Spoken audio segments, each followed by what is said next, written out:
Welcome, everyone. My name is Katrina Scott, and I am the new Academic Director of the Center for Research and Education on Violence Against Women and Children. Today, I have the honor and great pleasure of launching the Peter Jaffe Lectures on Ending Domestic Violence.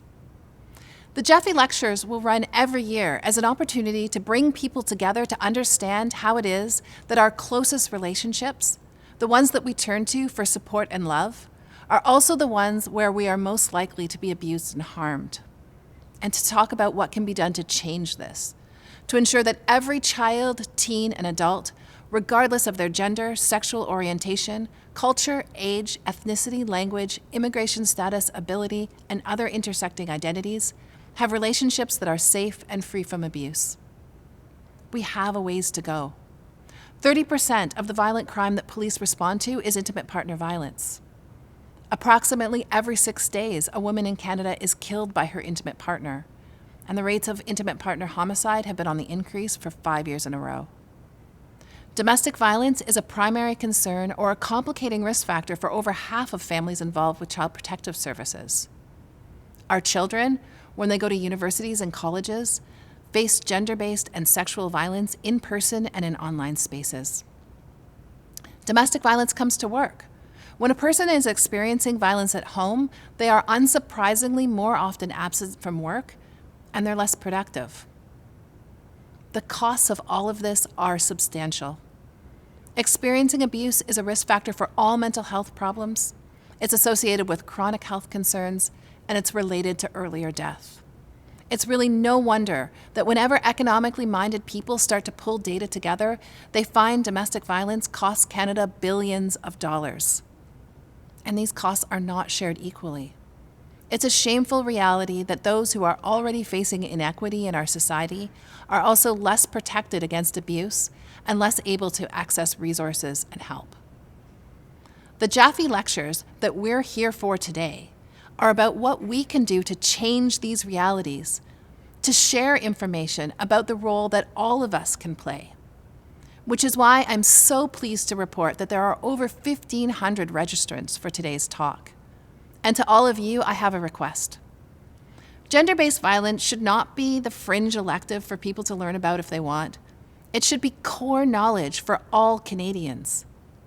So continue to spread the word.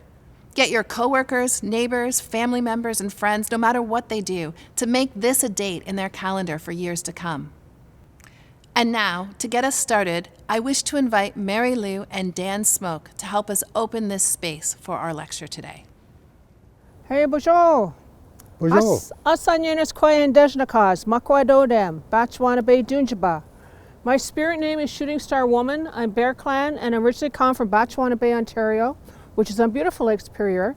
And I'm very honored to be here to be sharing some of the teachings that I've come to learn throughout my lifetime. And most of that time I spent with this man here, Dan Smoke. We've been together for 50 years. And we come from different nations and different teachings, but we've harmonized our culture and traditions. And so that's what we share with people. So right now we're having an opening smudge. We already smudged our sacred items, so we just have to smudge ourselves because we're all very sacred items, you know. So we always have to show ourselves that respect and love ourselves and take care of ourselves. And when we light up the smudge, this is good medicine. This helps get rid of negativity. And this helps us have a great day just having this medicine. So we always like to have an opening song when we're having a ceremony. And today we're going to sing a song about the water. In our traditions, the Anishinaabe, the women speak for the water. Water is the lifeblood of our mother, the earth. From the time that we're conceived, we're in our mother's belly, and that water protects us as we grow and develop. And when it's time for us to come out into the world, that water breaks and cleanses the way, and we come out into the world. And from that time on, we need that pure, clean water to survive. Water is very important to us because everything on earth needs water to survive. We women are in harmony with the water, and we're also in harmony with the moon. Every 28 days the moon shows her face, and every 28 days the woman has a purification cycle. The moon causes the gravitational pull of the water, which causes the churning which causes the water to get purified by gently mixing with the sand at the bottom of the lake and the ponds. And so that's how our water is purified. So we always like to honor the water because we cannot survive without the water. So this is the water song, and you can learn the song by going to YouTube and key in my name, Mary Lou Smoke, and this is the water song.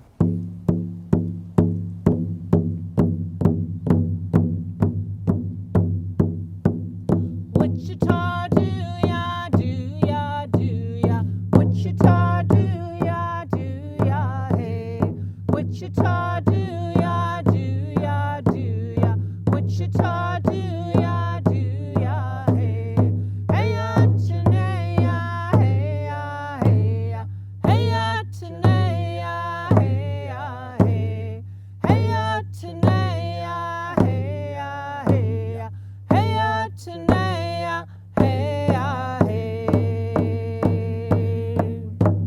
Wichita, do ya, do ya, do ya. Wichita, do ya, do ya, hey.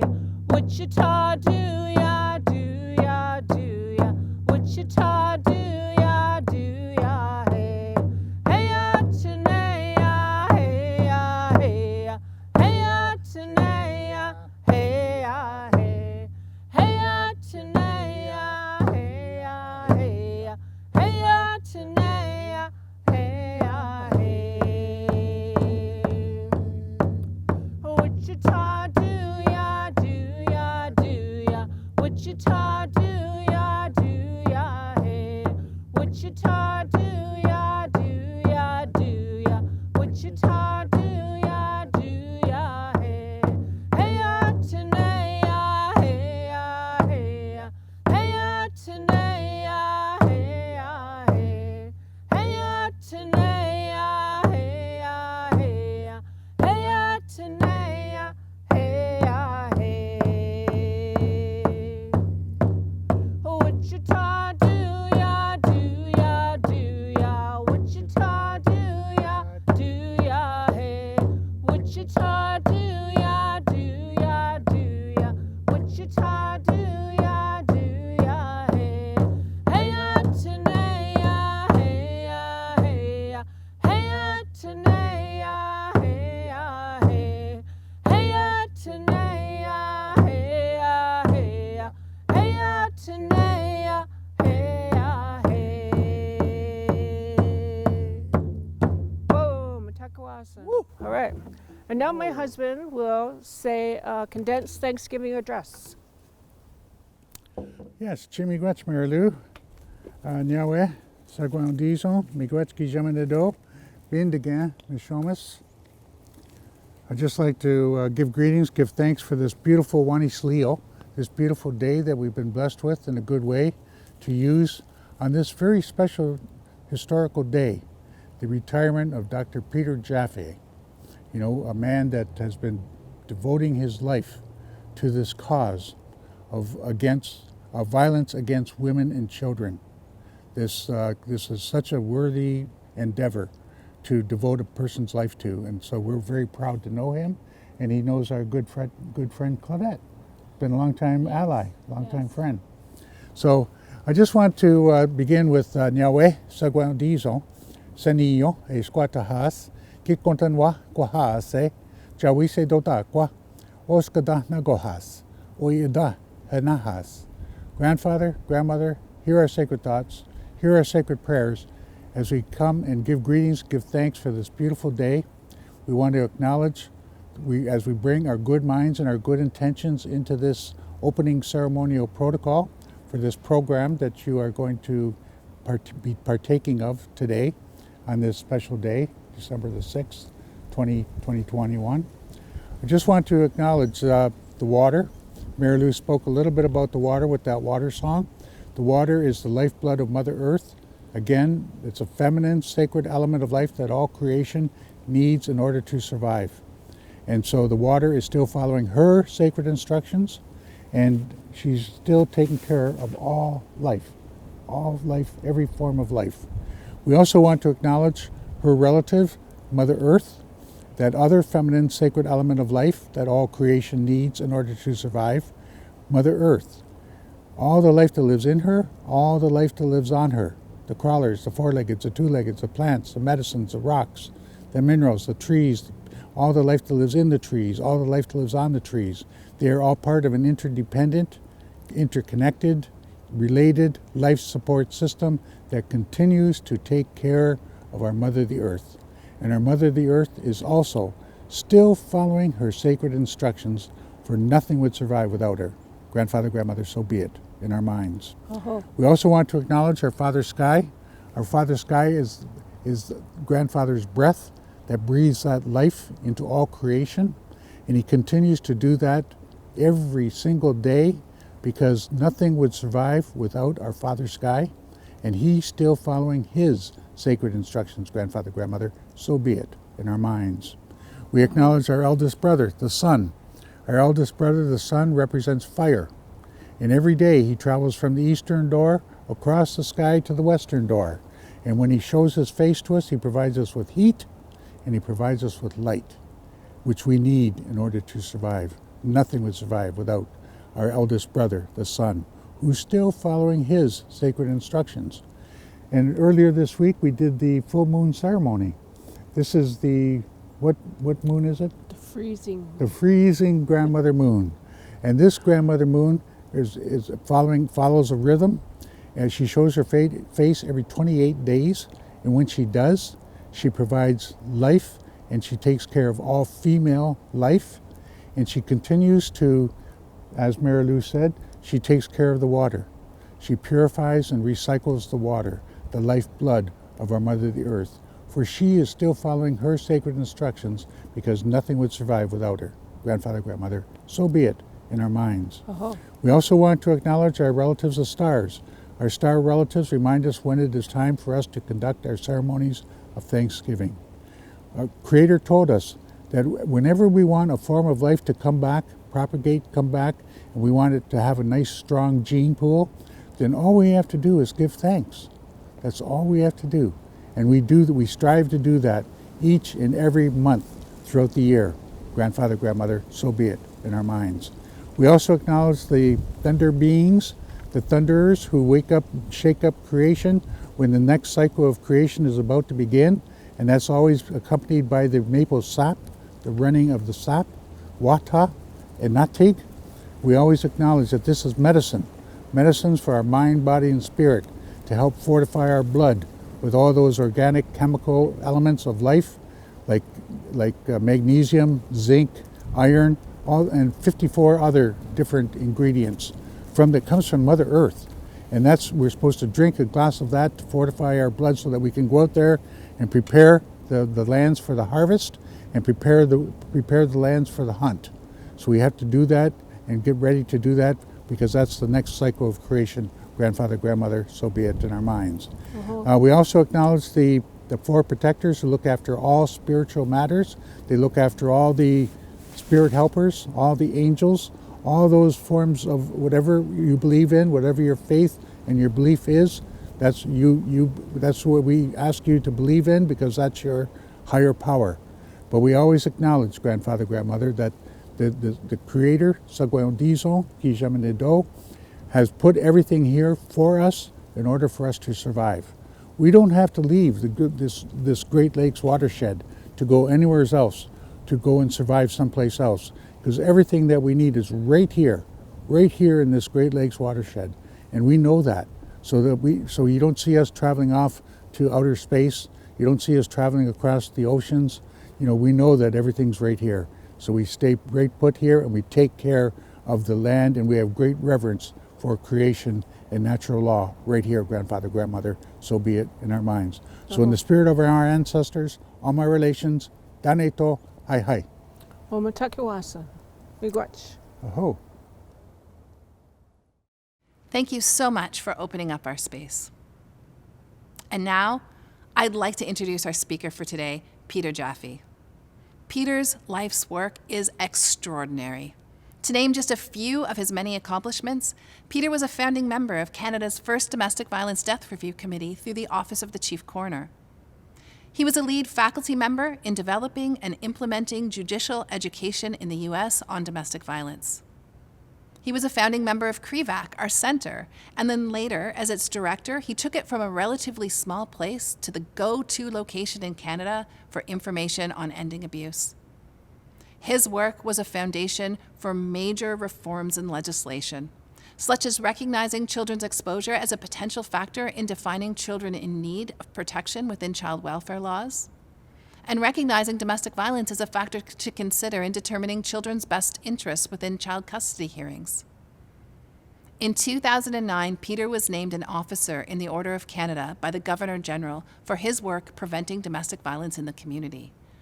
I am so pleased to welcome him as the inaugural speaker for the Peter Jaffe Lectures. My name is Peter Jaffe. Today is a day of remembrance and action on violence against women. We remember December 6th, 1989, 32 years ago today. We reflect and we mourn the loss of 14 young women at École Polytechnique in Montreal. We honor their memory and reaffirm our commitment to fight the hatred that led to this tragedy and the misogyny that still exists today. I would like to begin with a moment of silence.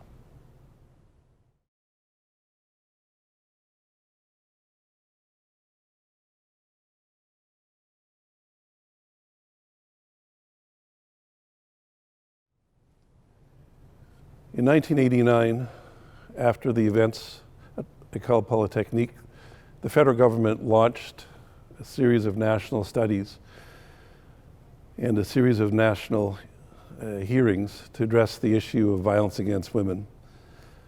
I was part of one of those initiatives. The federal government appointed a 9-person panel, myself together with 8 women from across the country who traveled from coast to coast, visiting 139 communities and trying to hear directly from Canadians about the issues dealing with violence against women and children. That report that was published had many recommendations, together with other recommendations from other reports that recommended the importance of developing centers of excellence across Canada to ensure there was more applied research on the issue of violence against women and children. In 1993, 5 centers began across the country. One at Simon Fraser University, one at the University of Manitoba, one in Quebec at the University of Laval, one in New Brunswick, and one here at Western.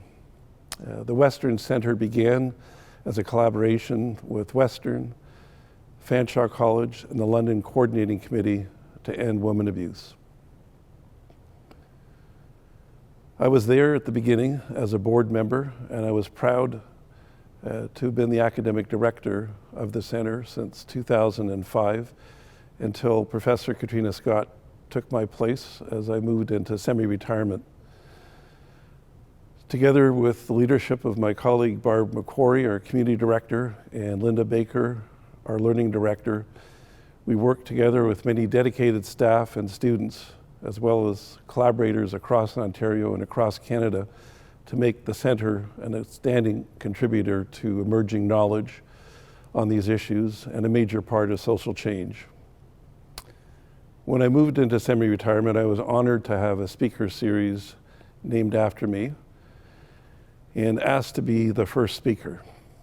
I wanted to take this opportunity as the first speaker to focus on a research area that I've been pursuing for over 40 years, and that's the issue of children living with domestic violence. As I think about this presentation, I'm always reminded that some of what I talk about is distressing. It's distressing for me having done this work.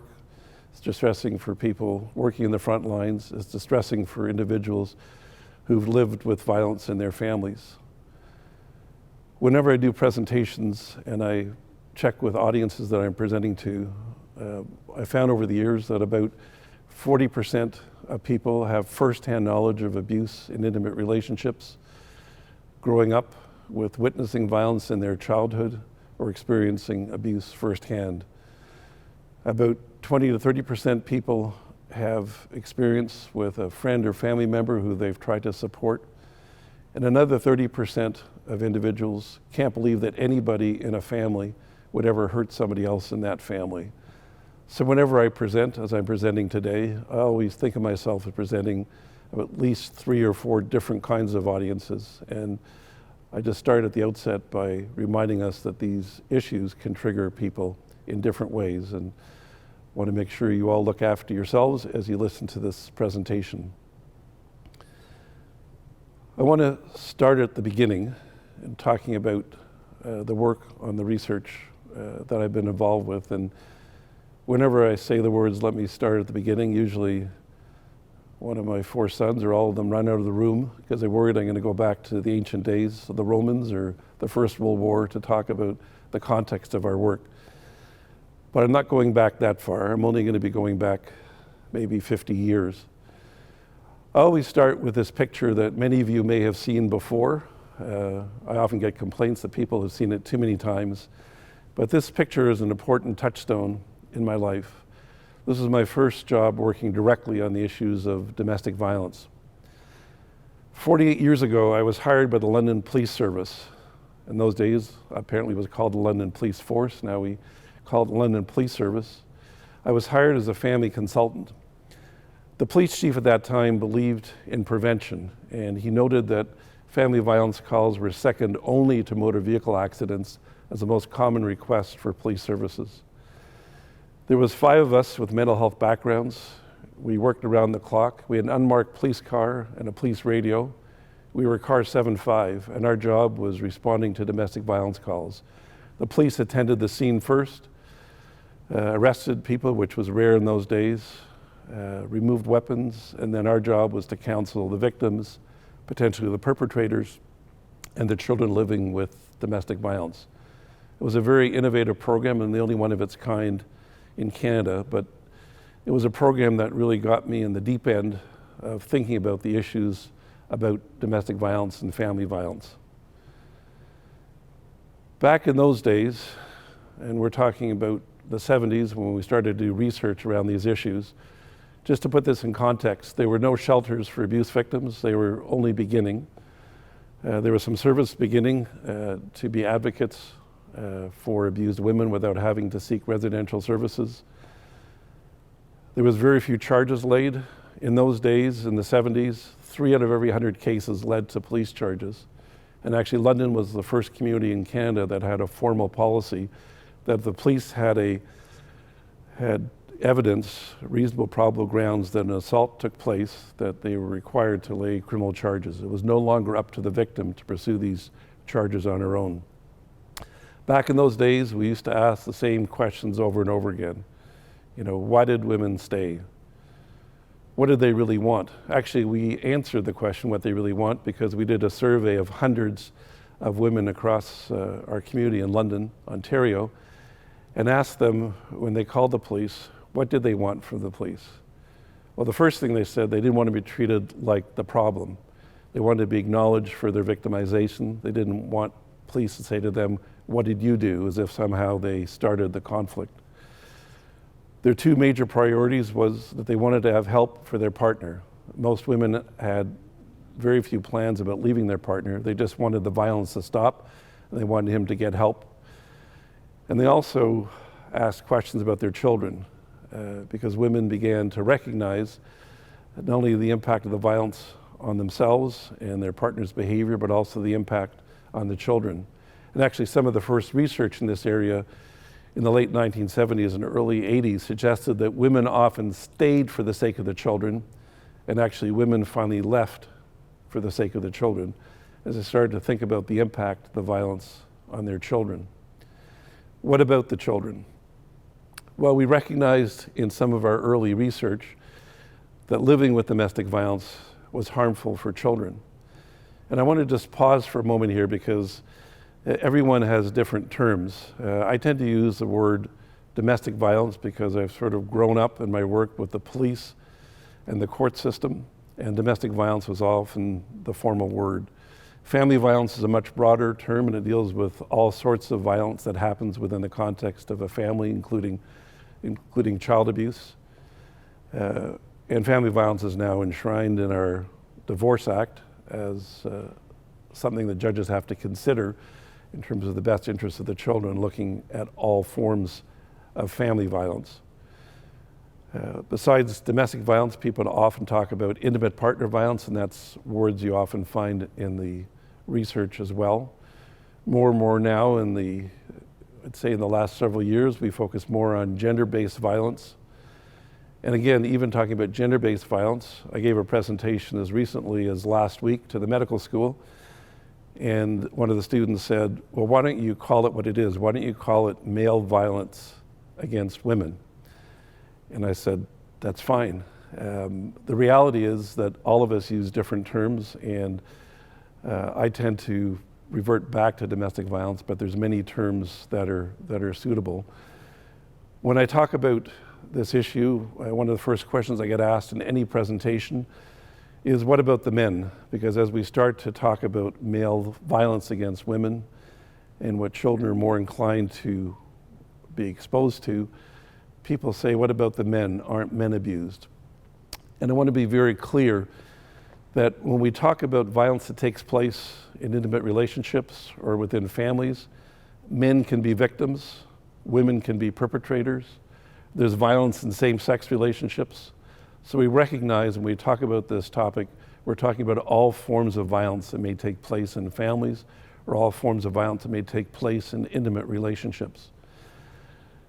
However, the overwhelming nature of this violence deals with men's violence towards women. If you look at national studies in Canada, if you just do random surveys of men and women, they may report an equal number of acts of violence, shoving, pushing. If you start to ask the harder questions about, has the violence been repeated? Is it severe? Have you suffered injuries? Have you missed work because of the violence? Do you live in fear? Then we're talking about women being at a 5-to-1 ratio compared to men in terms of experiencing the most severe and repeat violence. The extreme end of domestic violence is homicide, intimate partner homicide. And if you look at statistics across the world, what we see pretty clearly is that men are most in danger of other men. And if you look at homicide broadly speaking, 80% of victims of homicides across the world are men. If we start to focus on what happens in families, it's very disproportionate by gender. If you look at any form of violence within a family relationship, 64% of victims are women. If you look at intimate partner homicide, then you're looking at 82% of the victims being women. So this really is a gender-based crime, and it's important that we address these issues appropriately without minimizing the diverse nature of violence that may take place in families. The research on children exposed to domestic violence has gone on for some time, and together with my colleagues at Western, I was pleased to be amongst the first to look at this issue in some detail. And it seemed odd to do this research. And when I say it seemed odd to do research on children exposed to domestic violence, it did seem to be such a common sense issue. You really have to demonstrate that it's harmful. Apparently, we did. And I just want to give you just some examples. One of my first jobs as a clinical psychologist after working with the police was working at the London Family Court Clinic. The London Family Court Clinic is a children's mental health center that specializes in issues that bring children and families into the justice system. One of the things that we did at that center when I worked there for many years was assess young offenders who were before the court. In law, juvenile court judges at that time and still today can order young offenders to be assessed by social workers and psychologists and psychiatrists to understand what the underlying issues were that were associated with their problems and what we could do to provide remedies for that behavior and stop that conduct and get help for young people and their families. One of the cases I was involved in back in 1982 was a young man named John who was referred to me by the family court in one of the outlying areas around London. John had been charged with murder. John had killed his stepfather. He actually came home from school over the lunch hour. He got his stepfather's rifle and waited for his stepfather to come home for lunch. And when he came home from lunch, John shot and killed his stepfather. Being charged with murder, the case was referred to the family court clinic, and I was a psychologist assigned to assess John. And the question from the court at that point was, why did John engage in this behavior?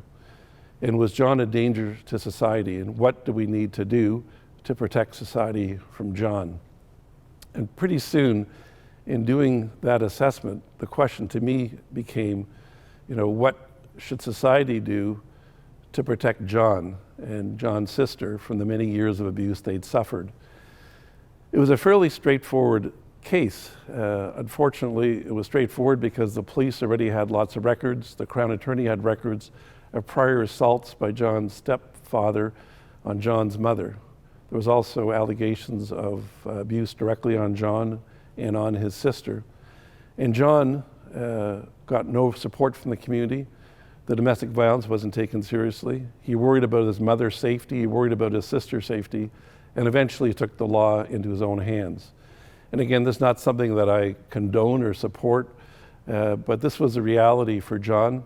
He felt he was out of options. He had no support in the community from formal agencies like the police or from friends and family or neighbors, and he took the law into his own hands. Not only was he referred for an assessment, but there was also a move underfoot to have the case transferred to adult court. You move cases from the young offender system or juvenile system, as we call it in those days, to the adult system if you felt a young person couldn't be treated properly in the youth system and they had to be sent to the adult system. So there was an application from the Crown Attorney to have this case bumped into the adult court and have the charge taken even more seriously with potentially a longer sentence of incarceration.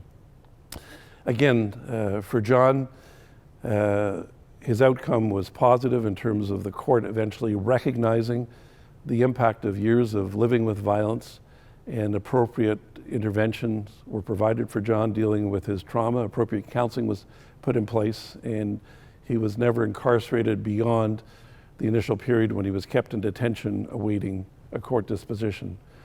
But this case really motivated me because it seemed obvious to me. You don't need a PhD in psychology to figure out what John was dealing with, but I thought if there were still questions that perhaps we needed to do work directly on children exposed to domestic violence. That led me to a campaign together with my colleague David Wolf and another colleague Susan Wilson to do research on children living with domestic violence. And a lot of our research really depended on the voices of survivors. Actually, our early research depended on 5 shelters in southwestern Ontario. Actually, the first shelter that really supported us was run by my colleague Joy Lang, who's director of the shelter in Chatham. And she was the first shelter director who took a chance on a young psychologist and allowed us in the shelter with appropriate ethics protocols to be able to interview women and children about their experiences with violence. And I certainly want to acknowledge that today. And today's, you'll note, I'm wearing a purple tie, which reflects the work of OAITH and their work, and the tie reflecting that we're all tied to ending violence against women. And I thank OAITH for their support over the years and the research that we've done. The research that we started in the late 70s and early 80s led to one of my first publications, a book called Children of Battered Women, together with my colleagues David Wolf and Susan Wilson. And in writing the book, it was really a summary of interviews of over 250 children between ages of 4 and 16 who were growing up with domestic violence. And again, I kept saying to myself, it seems so obvious. I remember actually sending the book home to my mother in Montreal. I talked to my mother every Sunday, and I called her Sunday after I had mailed her the book, and I said to her, "Did you get the book?" She said, "Yeah, I read the book." I said, "Well, Mom, what did you think of the book?" She said, "Well, it seemed pretty obvious to me." She said, "I can't believe you need a PhD to prove that it's harmful for children living with domestic violence." She said, "I could have told you that. Your grandmother could have told you that. It feels like you're doing research on the obvious." And again, perhaps my mother was motivating me to do better research and look at more complex variables, which certainly I've gone on to do. But her opinions really were not that surprising, but I had to share with her, although it was no surprise to her and was obvious, it was amazing the things I heard every day.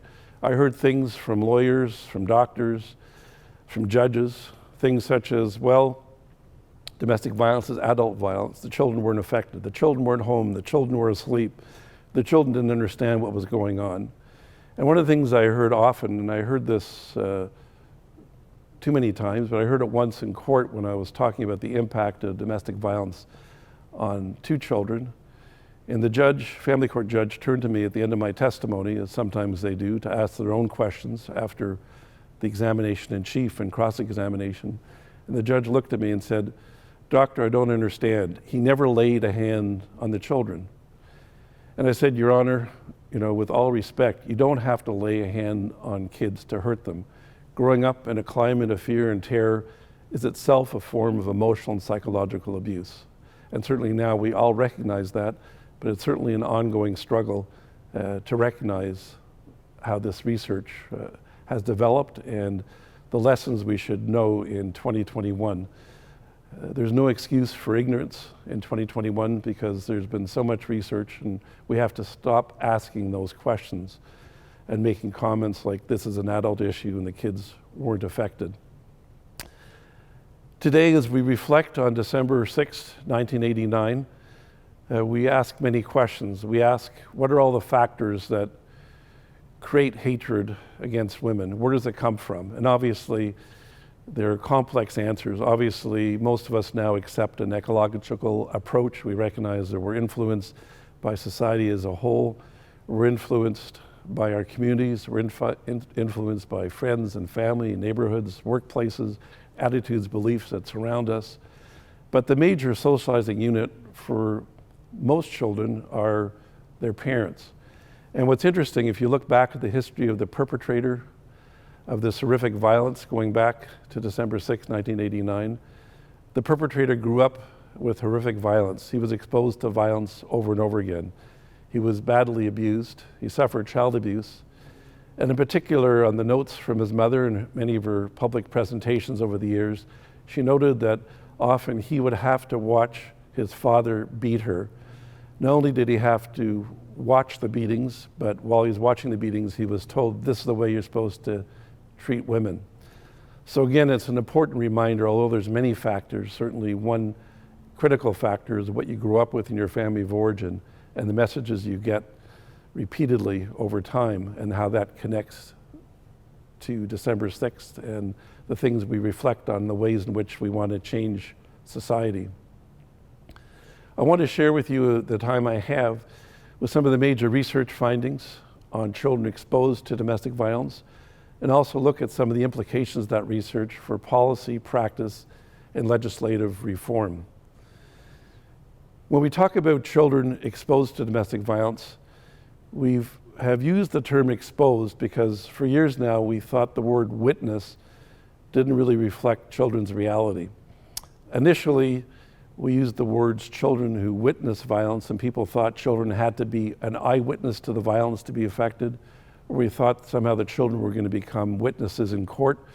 And the word witness really didn't capture the full context of children's lives. And we use the term exposed to domestic violence because we're talking about what children see, what they hear, what they might deal with in the aftermath, coming home from school, seeing the aftermath of violence, waking up in the morning, seeing the aftermath of the violence, hearing things from their bedroom late at night.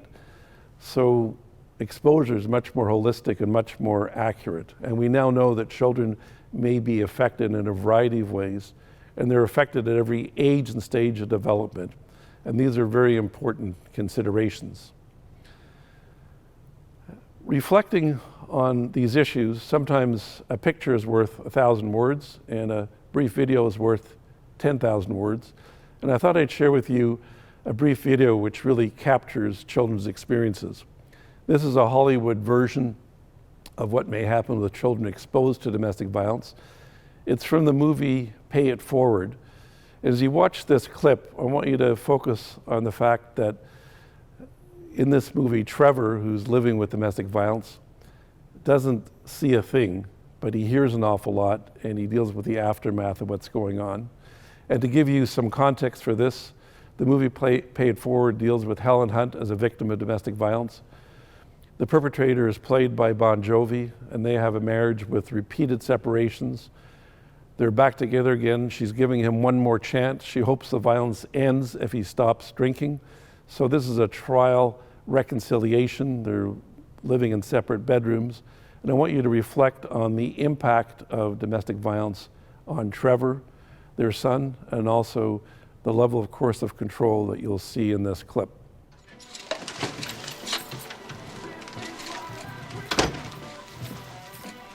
Hey. What's going on?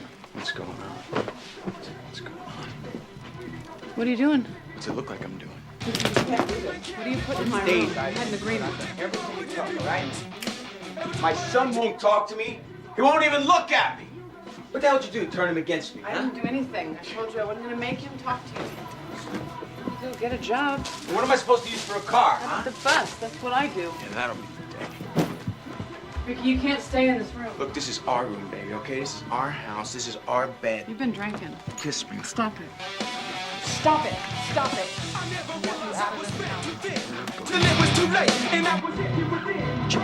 I want you out. Turn that noise down. I'm gonna come in here and pound your ass, boy. Like Don't that. tell me. Something like that. To anybody, you understand me? I've had enough of this shit around here. Yeah, what are you gonna do? Get out! Huh? You know, I like you a whole lot better when you had a few drinks in you.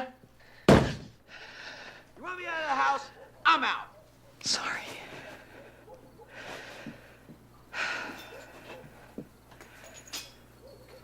I think I made a mistake.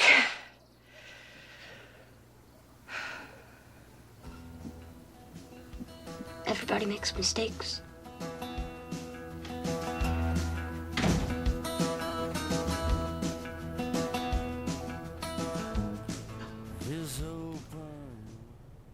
As you reflect on that video clip, you probably have many thoughts. Some of the things that I always reflect on when I see that clip is how Trevor has locked himself in his room, turns the music loud, finds different ways to escape from the violence. And children may deal with the violence in different ways. Children may end up caught in the middle trying to break up a dispute between their parents. They may try to distract their parents, or like Trevor, they just put themselves in their bedroom and try to drown out what's going on. You can also see in that clip, Trevor's father is blaming Trevor's mother for the problems that he's having in his relationship when he pounds on the door and he says, "What have you done to turn him against me?" Clearly, Trevor is typical of some abusers we may see who can't take personal responsibility for the violence that's been created and how that's damaged their own relationship with their kids. But they're always looking to externalize the blame and find somebody else they can hold responsible for the problems they're having in their relationships with their children. You can also see in that clip at the end with Helen Hunt that obviously, you know, she's acknowledging that she made a mistake. She's obviously looking to her son for support. And obviously, Trevor, as you look at his eyes in that final clip, he knows that this is something that keeps going on, even though she's reassuring him that she knows she made a mistake and this might be the end of it. As his eyes drift away, he looks pretty clear that he's seen this before and he's afraid he's going to see it again. And he's a hard young man to reassure. And in fact, he ends up reassuring his mom by saying everybody makes mistakes. So that short clip really, I think, illustrates some of the things that we've seen repeatedly in our research. One of the things that we've seen in our research is how children are affected at every age and stage of development. Children are affected as infants and toddlers, and I'll come back to this point, but for now, I just want to say that we used to think, well, you know, they're babies. What did they know? I have parents who say, well, John was a baby, Mary was a baby. They had no idea what was going on in our family. But in fact, infants absorb the violence, they absorb the impact, and they may change in years to come in terms of their emotional reactivity to different sights, to different sounds. It may impact their cognitive development.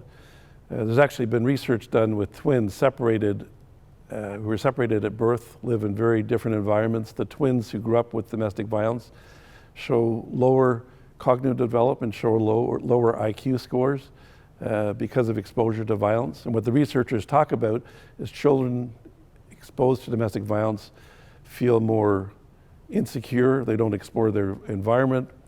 They don't explore their environment. They don't live in a stable, secure environment, and that impacts their cognitive development. So these are things that we're learning more and more from research with infants and toddlers. And in fact, toddlers may regress to earlier stages of development. We know the impact is profound, although we tend to ignore children of this age because somehow we think they weren't affected. We see the impact with preschool children in terms of aggression. There may be aggression, clinginess, anxiety. Children act out what they see. And we know from research, some children act out externally, they become aggressive. Some children internalize the violence they've been exposed to and they suffer anxiety and depression. So children may experience the impact in a variety of ways. We know that with school-age children, the impact may be seen every day in the classroom. There are teachers who work regularly with the aftermath of domestic violence. It's estimated when I was doing this research in the 80s that in the average classroom there were 3 to 5 children living with the aftermath of domestic violence. And teachers were often picking up the pieces. Teachers may not have known what they were dealing with. They might have thought a student just had a conduct problem.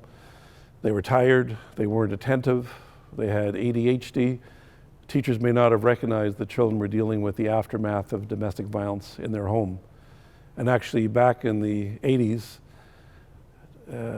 we had the police through our family consultant unit that would be dealing with domestic violence call at 2 o'clock in the morning, and we'd follow up in the morning with permission from the mother to call the school to make sure the teacher was aware of what the child was dealing with the night before, because the last thing you want is a child going to school who's already dealt with violence the night before, is traumatized, upset, distressed, and then coming to school and being yelled at or singled out for not having done their homework or being sleepy or inattentive. So again, it's just an example where looking at this information, making sure school staff are aware of the aftermath of exposure to domestic violence. Actually, my colleague Linda Baker has spent several years crossing the province of Ontario, working with elementary teachers' federations to make sure that in every school there's teachers who are well informed and educated on the impact of child abuse and domestic violence on children's development. So it's important that we not only recognize the impact, but make sure that all the people, all sectors recognize the impact. If you look at the impact, it continues in adolescence. We see the impact in a variety of ways. Obviously, adolescents may get involved in their own intimate relationships outside their family. They begin their own dating relationships. We know from research that adolescents who've grown up with domestic violence are more likely to become involved in abusive dating relationships.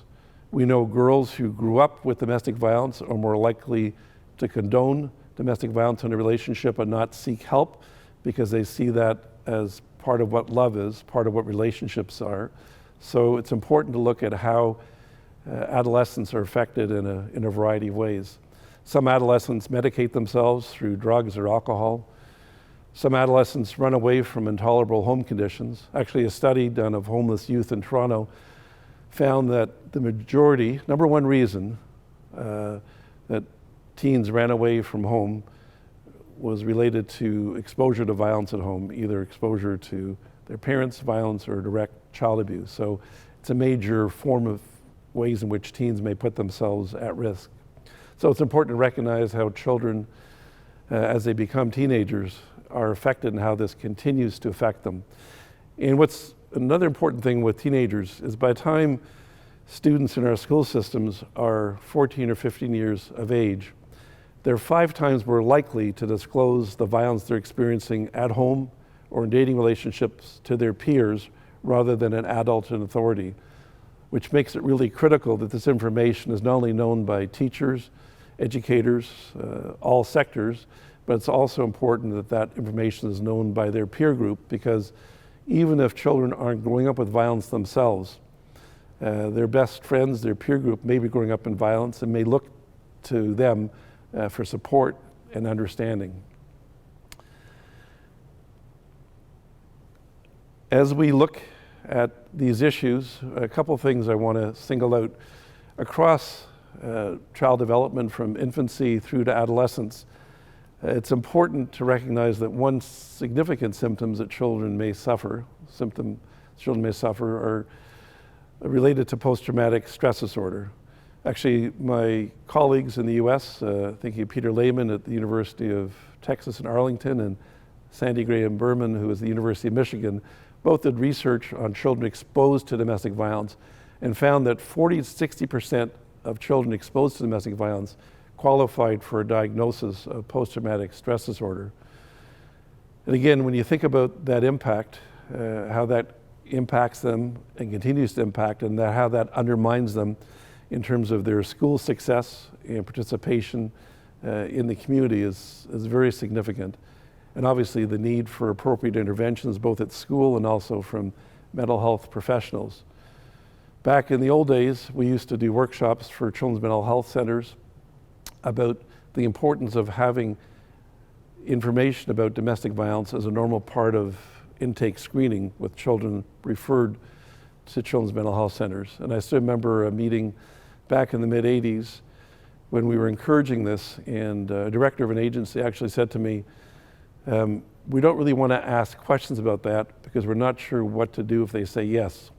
And this has changed quite a bit in 2021, but it's still an issue that people are often hesitant to ask the question because they're not sure what to do with the answer. And I get this regularly from different professional audiences I speak to, where there's an uncertainty about asking questions about violence for fear that when you have an answer, then you have some role and responsibility in what you do next. And this is a common problem I see in many of the workshops that I'm involved in and many of my colleagues.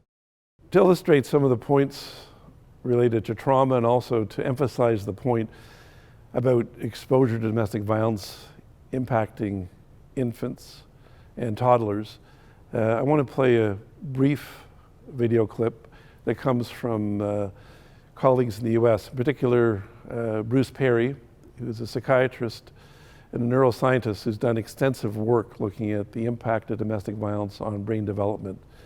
He runs the Child Trauma Academy, and I'd encourage you to look at his work in more detail, but for the time being, I just want to play a short clip that emphasizes the points that I've just made.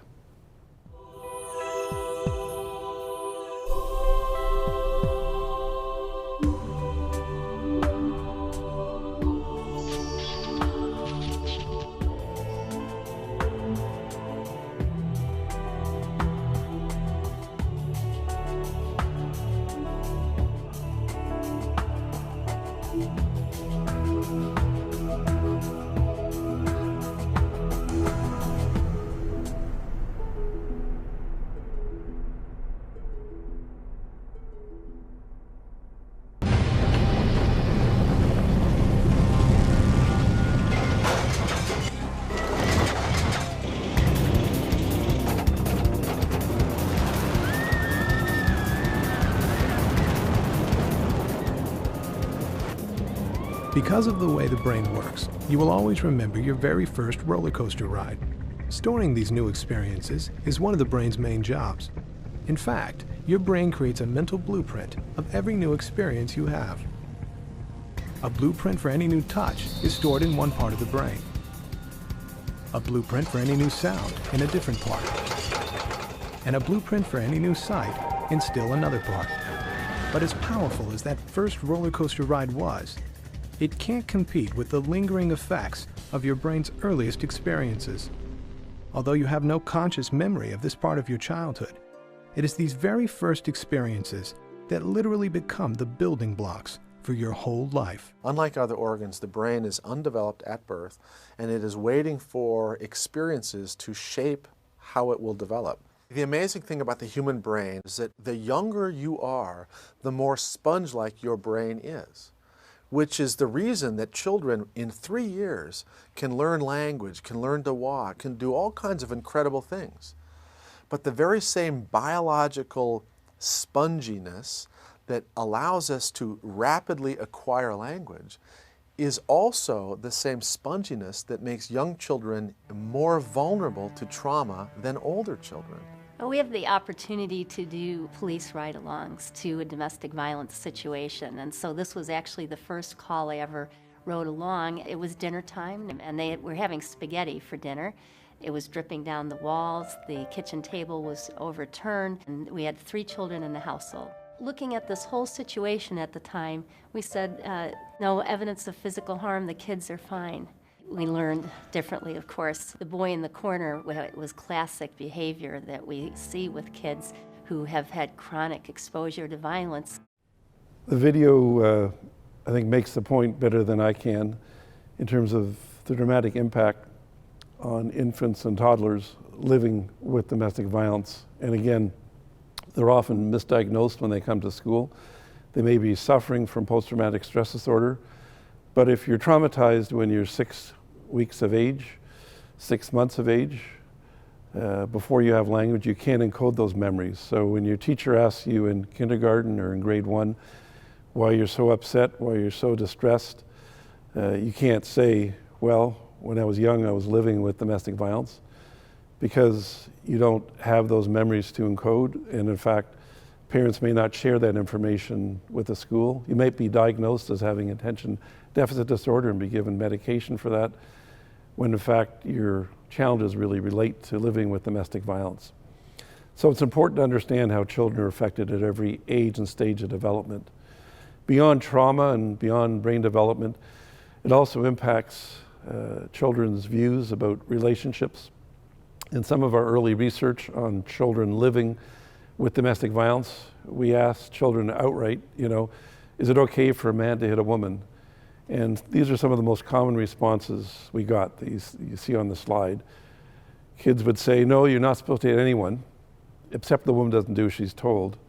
Except if you think the woman has lost respect for you, then you may have to hit her. And we have dozens and dozens of responses from children living with domestic violence that really indicate a whole shift in attitude and beliefs about the use of violence and the use of violence in relationships. When I talk about the impact of domestic violence, in the short time I have with you today, I don't want to oversimplify the research. There's hundreds of studies. If you go to websites dealing with this topic, there's so many studies that look at how different children may be affected in different ways. The impact may relate to the age, whether the violence has been repeated, where they are in the sibling, whether they have an older sibling who's protective or an older sibling who also is abusing them. Their connections to the community, to the family. There's so many individual characteristics, so I don't want to oversimplify this. I also want to indicate that some children beat the odds. Some children grew up with domestic violence, have very different outcomes beyond all the adjustment problems that I've been addressing, and I'll certainly come back to that point. The point I really want to emphasize is that not all children have the same outcomes. So I'm always conscious from my early work that when I was doing presentations, I wanted people to recognize the seriousness of children living with domestic violence, but I also didn't want to catastrophize in a way that children who are living with violence or parents of children living with violence thought that children were doomed to a life of violence in the future. So it's important to recognize that children have different outcomes because of a variety of factors. Even the children I talk to in my work, and adults who are children growing up, they don't like the word victim. Most people don't. They like the word survivor. And I have adults who say they prefer the word thriver. They don't want to be defined by what happened in childhood. There's lots of individuals who grew up with domestic violence and had very different outcomes. Bill Clinton, for example, just taking one example, former US president, grew up with horrific violence in childhood. His stepfather only stopped beating his mother when Bill Clinton was 16 and was taller than the stepfather. and only then did the violence end. And this is a public story that Hillary Clinton has shared about how that domestic violence affected him. And obviously he was able to go on in life in terms of going to law school and becoming governor and president. He had a brother who ended up with serious problems with the law and serious addiction. So even in the same family, children can have very different outcomes living with some of the same issues around domestic violence. So it's important to recognize that there's different outcomes for different children, and these things aren't just inevitable.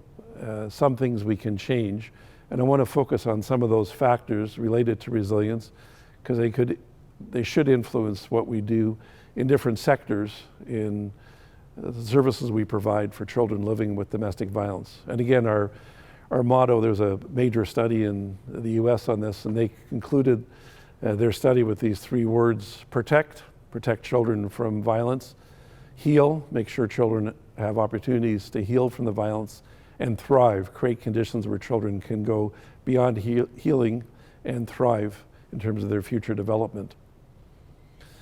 Some of the factors that we know enhances resilience there are multiple factors. Some of the ones I just want to highlight. A core factor is a strong relationship with a positive, caring adult. It could be their primary caregiver. It could be their mother who survived their violence with them and is finding safety and support in the community. It could be from safe havens in the community, schools that are safe and caring, their faith community, sports organizations.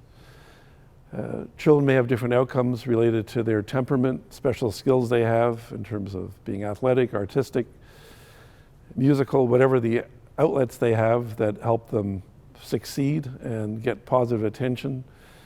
And ultimately, an end to the violence is the most critical, that children thrive when there's an end to the violence and they get stability, security, proper housing, and economic support.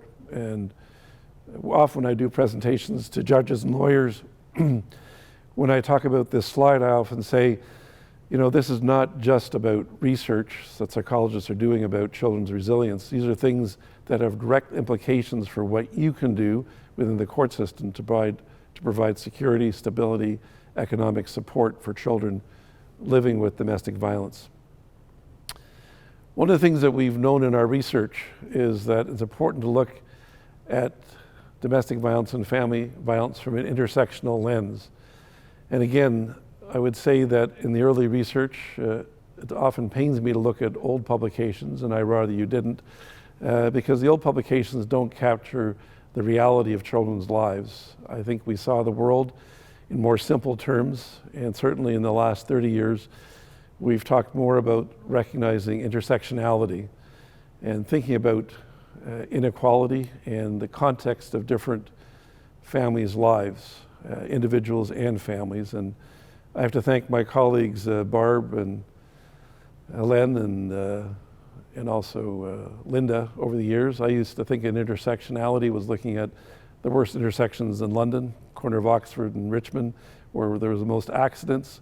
And over the years, I realized that when people talked about intersectionality, it was not only optional, it was essential, that you really couldn't do this work without stopping and thinking about people's background, where they lived, whether there was rural or urban community, whether they're indigenous or non-indigenous, whether they lived in a remote community that depended, you know, on roads that froze in the winter for access. They're very different realities in terms of gender orientation. So many different realities that really we hadn't really captured in our research. We started to look at this in much more detail. The research that I've been involved with over the last 6 years with Myrna Dawson, Canada Research Chair and criminologist at Guelph, looking at domestic homicides in Canada. We were fortunate to have a major grant over a number of years working with 12 universities across the country and many community partners. And we started to look in much more detail at some of the issues, looking at diverse populations dealing with domestic violence. We looked at domestic homicides. We saw very different realities. Talking to Indigenous people about calling the police when there was domestic violence didn't make a lot of sense given the context of their lives, distrust of the police, distrust of government. When we talked about immigrants in Canada, immigrants and refugees, talking about reaching out to the police when there's domestic violence didn't make as much sense because many communities may not trust outside agencies and would turn to their faith community first for support. We recognize in rural and remote communities and northern communities, getting help was quite different. We work with communities where if you called the police, it may take a day for RCMP officer to fly in to provide service. There may be very few resources. I still remember when I was on the Canadian panel on violence against women and children, I was in Churchill, Manitoba, in an outlying area. There was a police call dealing with domestic violence, and it's hard to believe this happened, but there was a woman with 10 children who needed to go to a shelter to protect her from domestic violence. And it's hard to believe, but the police were organizing transportation for women and 10 children to go to a shelter to get away from domestic violence while her intimate partner, her husband, was staying in the home. And again, that was the reality many years ago, but that's still the reality in terms of lack of access to support and help. And obviously children represent another vulnerable population because children, obviously they may be too young to call 911 and seek assistance. They may be dependent on friends, family, neighbors for that support.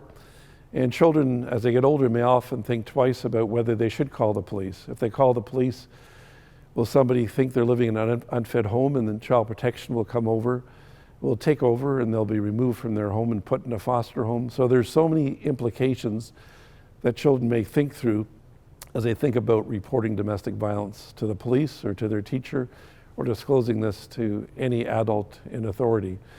Again, there are multiple vulnerable populations, and I think the point I really want to emphasize is that many of these populations, without looking at the historical context of their lives, such as Indigenous people in terms of the history of colonization and the impact of residential schools, but looking at the reality of their lives, you can't really identify the things that they need to be safe and get the support that is required for stability and security for themselves and their children. And again, we've seen this in our research repeatedly. There's a recent study out of British Columbia that involved focus groups with key informants in the family court system and also with survivors of domestic violence in the family court, talking repeatedly about the lack of appreciation by lawyers and by the court and by many helping systems to look at all the compounding issues that affect them by race, poverty, sexual orientation, for example, and their reality was never really captured. So clearly our research didn't capture it, and we're trying to, and obviously practitioners and policy developers are still working on trying to make sure that we really capture the reality of Canadian lives. When we think about this research, for many years I've thought about what are the implications of this research? You know, when we do research on children exposed to domestic violence, how does this help community services, the community at large, and potentially the justice system? And over the years, I have done many presentations and certainly appreciate being able to do this one and share this information with you. And what I think about repeatedly is how can we better inform people who work with children and adult victims at a point of crisis? You know, how do we educate police services who may be the first responders to domestic violence? How do we get them to appreciate that when the adults are in crisis, their children are also in crisis? How do we refocus existing services? How do we get children's and adult mental health services to think about the dangers of domestic violence and how children are affected? How do we work with the child protection sector to think about children being at risk of harm, but also their mothers being at risk of harm, and how mothers are also important clients of the child protection system? How do we inform the family court judges, family lawyers, about the impact of domestic violence when it comes to parenting and looking at child custody disputes after separation. How do we ensure there's appropriate specialized services in the community? How do we do to better coordinate, collaborate services across different sectors? And what do we do to better educate the public and also do primary prevention in schools?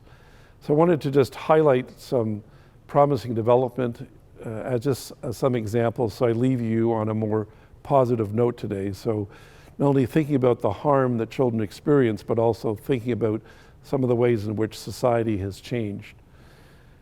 Society has changed in one dramatic way in this past year in the changes to the Divorce Act.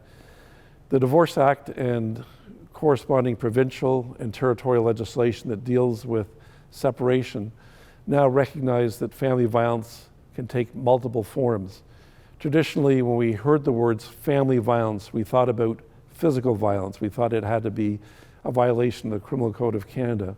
Family violence is now defined in the Divorce Act really in much broader terms. It includes not only physical abuse, but also sexual abuse, psychological abuse.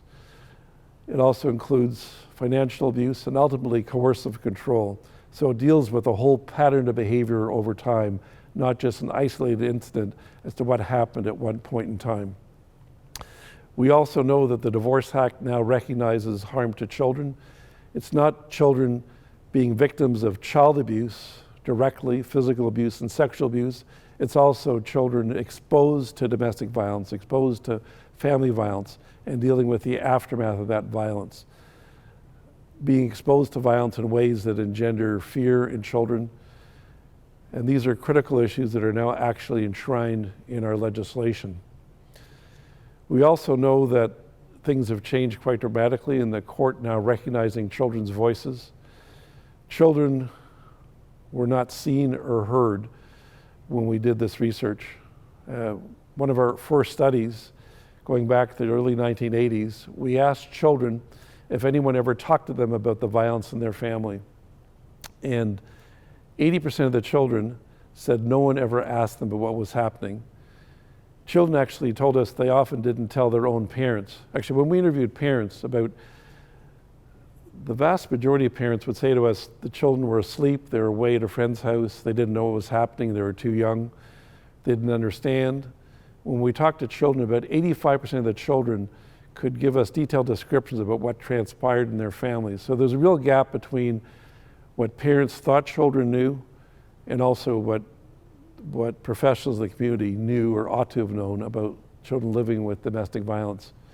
We asked children why they didn't talk about these issues, why they didn't disclose. And children often said to us they weren't sure that other people could handle the information because children thought it was a taboo subject. If their teacher never talked about violence, never talked about family violence or child abuse, they thought this was something you shouldn't really raise or talk about. If their parents were distressed, they thought, their parents are dealing with the aftermath, dealing with marital problems or issues or violence or the aftermath of violence. They weren't going to broach a difficult and painful subject. So many children never really used their voice, and in our research, we tried to give recognition of the importance of children's voices and what they were actually living with. And we now know through the UN Convention on the Rights of the Child that children have important voices and children should be heard in many contexts, but particularly within the context of court proceedings. And there's a number of emerging court decisions. On the slide you see one important decision and some advanced thinking on these issues from Justice Donna Martinson out of British Columbia in one of her decisions, who talks about not only should children be heard, but also should have meaningful participation in the court system. They should be aware of their rights, they should be aware of how their voices can be heard, they should have impact in the decision-making process, and they should be aware of decisions made about them. So these are important breakthroughs in law. Another encouraging thing is the work that's gone on dealing with primary prevention. I was fortunate for a number of years to work with my colleague David Wolf and Claire Crooks and Ray Hughes developing the 4th R program, which is a curriculum looking at healthy relationships. It was called the 4th R. It made a lot of sense when we started because the 4th R built on the 3 R's. In the old days, when I went to school, the 3 R's were reading, writing, and arithmetic, and the 4th R we named was relationships, healthy relationships. And we worked on a curriculum that was embedded into grade 9 health and physical education. It started within the Thames Valley school system, 21 lessons to be delivered by teachers for all grade 9 students, not for students living with domestic violence, for all grade 9 students as part of a universal approach to primary prevention and violence prevention. The 4th R has continued, and Claire Crooks, as director of our sister center, Western Center for School Mental Health, has continued the development of the 4th R, which is now available in over 5,000 schools across Canada and the US. Thousands and thousands of students across the US and Canada have been part of this program. We have a research colleague in Texas, Jeff Temple, who now has this program as a major program in Texas schools. It's obviously been adapted for a Texas environment. Now makes references to basketball rather than hockey, and has been expanded to make sure it captures the reality of a U.S. population, and obviously in a variety of ways beyond hockey. When we look at the progress of the 4th R, Claire Crooks and her colleagues at the Center for School Mental Health have now taken this way beyond our initial dreams and vision. It is now available for multiple populations. It's available for 2S, LGBTQ populations. It's been adapted for Indigenous populations. It's been adapted for immigrant refugee populations. And importantly, it's been adapted in ways to address both healthy relationships and also looking at issues around mental health and positive mental health. So I'd encourage you to get more information about this program by looking at the links on this slide and pursuing this information in your own time. I also want to close by talking about the importance of prevention more broadly. Obviously, I addressed the importance of prevention in school systems, making sure that teachers and students are aware of healthy relationships, and this gets addressed on a regular basis in the curriculum, but also want to make sure this is part of what the general public sees on a regular basis. And I often reflect back on thinking about this work. When you think of the quote you see on this slide, "Don't worry that children never listen to you, worry they're always watching you." I want all adults to reflect every day on that children are always watching us. And as adults, we are often hypocrites. As adults, we often say one thing and do the opposite. And it's really critical for us to reflect on this. And it seems obvious, and I apologize for sharing the obvious, but I wanted to share a video that comes from Australia. It was a video developed as a way to prevent domestic violence and get adults to think about what children are exposed to when they see domestic violence in their homes. So this is part of a national campaign in Australia, and I often wish that we could have a similar campaign in Canada. And I imagine that the ad that you're about to see, imagine if that played during primetime television or during primetime broadcasts of hockey games or football games or baseball games, so we get to a more diverse audience to make sure it's more mainstream and everyone is exposed to this information, and that we engage both women and men and children on this important topic. And with that, I'll show you this brief video clip.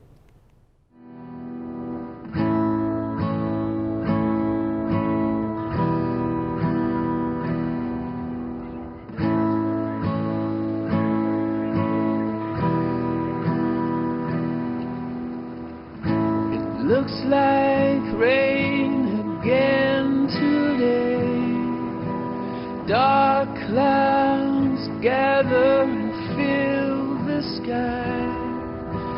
Don't know how to talk to you, just know how to say goodbye. Would you like to go to private like that? I don't think so. Did you say it back then, George? Go back where you came from. I understand.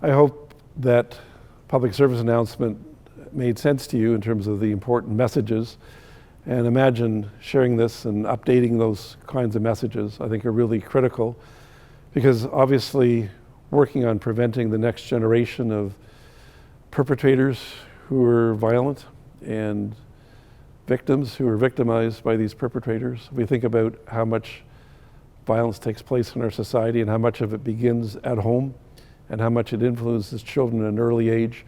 It's important to get the message out, not just to individual families, but to family networks, to friends, to neighbors, to workplaces. It's important to get the message out so we can be part of those caring communities to provide support, because obviously it's going to take the whole village to protect children and protect families from the violence that's taking place. I want to thank you for your attention today to this presentation. I want to particularly thank Western and the Faculty of Education for their support for this lecture series. I also want to thank my extended family at our research center. Also want to thank the many leaders in that center who make this work possible. I don't think I'd be here today if it wasn't for colleagues I've had for many years, like Barb McQuarrie and like Linda Baker, and our new director, Katrina Scott, who really keep encouraging me, and all our staff and students who keep me young and keep me going with this obviously very, very challenging work. I appreciate all your support, and particularly I also want to thank all the education I've received over the years from many survivors of family violence and many children who have shared their voices with me, and I'm motivated and driven often by those voices, and I'm reminded how important it is to be actively involved in prevention. So those voices guide me and continue to guide me in the work. Now I'm really curious as to what questions may arise from my presentation, so I'll now turn it over to you, the viewers, and I look forward to your questions. I'm so glad that you invited questions, Peter, because that's exactly what we're going to do now. Hello, everyone. I'm Linda Baker, the Learning Director at the Center, and I'm so pleased to be moderating today's question and answer period with my valued mentor, colleague, and friend. You know, for over 25 years, I've worked down one of two halls from Peter Jaffe and have had the opportunity to ask Peter questions and, most importantly, to benefit from his answers. And now it's your turn to ask Peter Jaffe questions. Please go to slido.com and enter the password shown in the bottom right of your screen, 128909, and send me your questions. And just so you know, you won't see your questions because they only go to me. I'll do my best to present as many of your questions as possible in our time together, but with over 3,000 people registered for this lecture, it is safe to say we will not get time to get to everyone's question. Some of the questions that have been asked are quite technical. Where do I get a specific resource? And we will try to provide the answers to those on the web page where the recording of the lecture will be posted, but we won't address those now. So Peter Jaffe, we're ready to get started. And just while other questions are coming in, I'm going to ask one of my own. You referred to a touchstone during your lecture, and you showed us a picture of a slightly younger Peter from when you started working in this field during your graduate studies. Now, thinking back over your career to date, is there a significant experience that shifted or changed how you thought about children experiencing domestic violence and that influenced your clinical work and research? Linda, thank you for that question. I could probably tell you 100 different things, but there's one repeated experience that I had which really struck me, and that's seeing children consistently overlooked in terms of how they'd been traumatized. Early in my work with the police, I went to many police calls in which the adult victim and the children were traumatized, but somehow it never made it properly to the police report. There were no details. And by the time things came to the criminal or family court, it's like the children were invisible. They didn't exist. Even in the most extreme cases, it's like they weren't affected. And actually, we still, sometimes I see headline stories all over North America where the headline is something like, mother killed, but children unharmed. And again, even in the most horrific incidents of, the worst trauma imaginable, children's suffering is minimized, never addressed. So I think that's my repeated experience. To contrast that, I remember a case that's always stuck with me. 2 decades or more ago, a case in Edmonton where the Edmonton police did a really thorough review of multiple domestic violence offenses, same offender, same victim. And they detailed the description of children hiding in the closet, how traumatized the 3 children were. And eventually a young Crown attorney made an application to have the offender declared a dangerous offender, which meant he was going to be detained indefinitely, and he had to prove that he was ready to be back in society. And in that case, eventually, he was declared a dangerous offender, which was the first case of its kind in Canada. And I still remember in that case, the victim was refusing to testify. And it's only, I think, 7 or 8 years later, the victim ran into the Crown and thanked her for pursuing that matter, because it was all about not only protecting the adult victim, but also protecting the children from this repeated exposure to violence.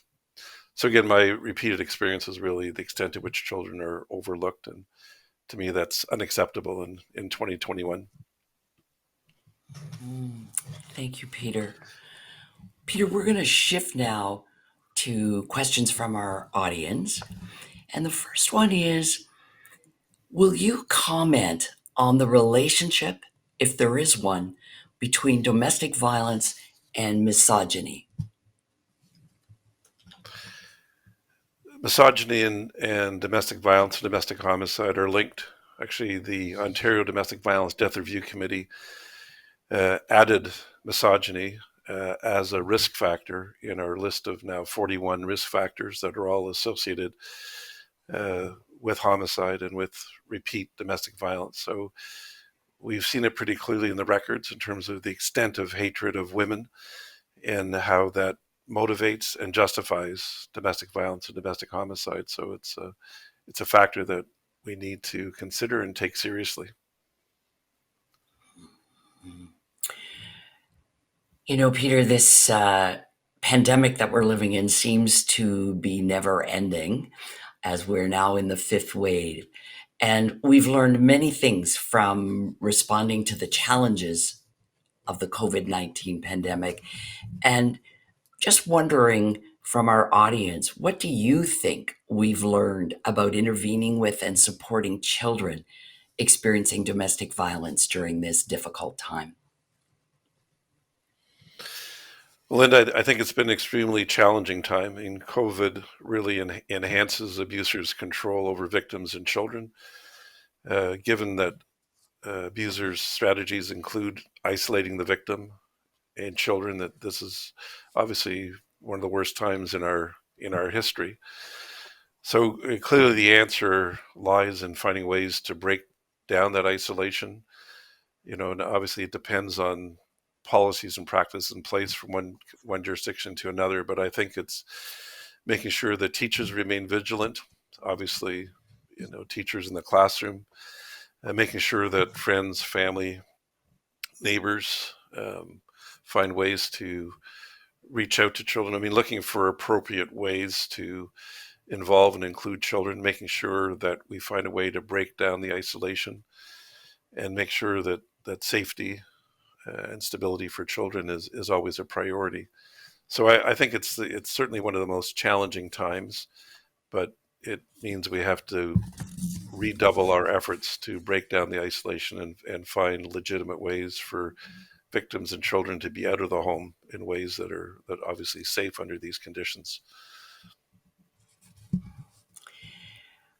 One of the developments that you referenced in your lecture, Peter, was the importance of an intersectional understanding and approach to responding to children, their mothers, and the intimate partners who behave abusively towards them.